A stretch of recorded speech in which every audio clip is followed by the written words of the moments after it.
in the playoffs. He had 31 catches during the regular season. I would use him in the screen game. I'd swing him out there, get him in space, and let him have some one-on-ones downfield. To throw is Osweiler. And he'll be out of bounds at the 25-yard line. 4 yards on the completion, and it sets up a third down. I do have to admit, I like it when it all comes together. When the top part, catching the football, right, whether you're catching it with your hands or cradling it, comes together with the legs, in this case the feet, doing a little toe tap to stay in bounds and complete the catch. And a great job by our crew on the camera shot. Love when you see the grass or on the field turf, those rubber pellets flying up. Great catch.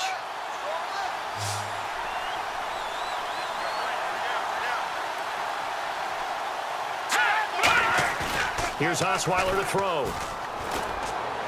And he's got the completion to Hopkins. And they're going to get this one all the way out across the 45. He's such a good route runner. Shows it there on third down. Very proficient and a good pass. And you know what I've observed over the years in the NFL? The better a route runner you are, the more confidence your guy's going to have in you to go to you in important times, because he can trust you being in the right spot, and they connected there and picked up a first down. Osweiler caught here by Griffin.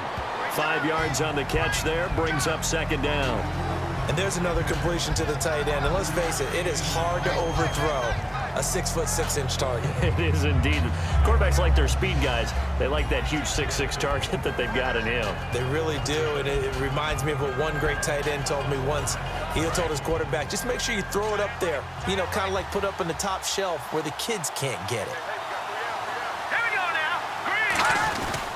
On second down, here's Miller.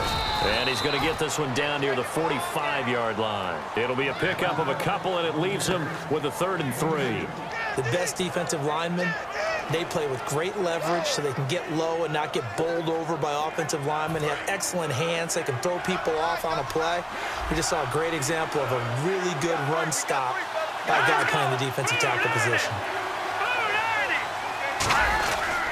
They'll try to run for it with Miller. They find some open field here. And a nice carry there of 15 yards.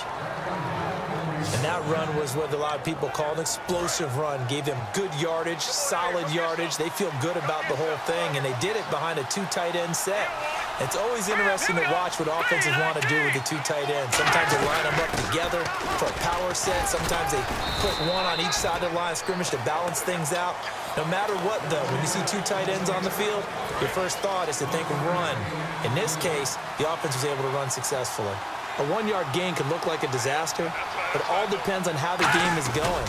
Is it a series of 1-yard gains running the ball? If that's the case, you might have to start thinking about throwing it a little bit more. But if it's just the occasional 1-yard run, hey, congratulations to the defense. They won that one. Come back and get them the next time. This drive is turning into an extended one, and the guy carrying the ball, he's becoming more like a body blows guy. Every carry is putting some damage on the defense.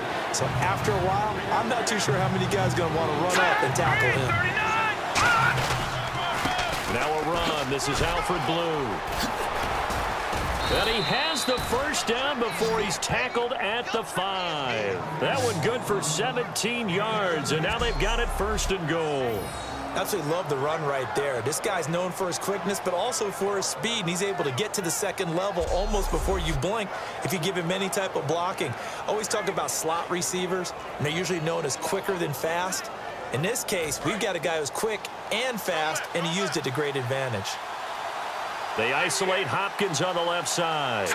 Green 39! Green 39! Now they'll throw it with Osweiler. He couldn't quite hold it. Got hit. Ball pops out. Incomplete. Down here in the red zone, you know your tight end's going to be a favorite target. Couldn't hang on. And sometimes they just have to get out of their own head because they understand how tight windows are there and how many bodies are there.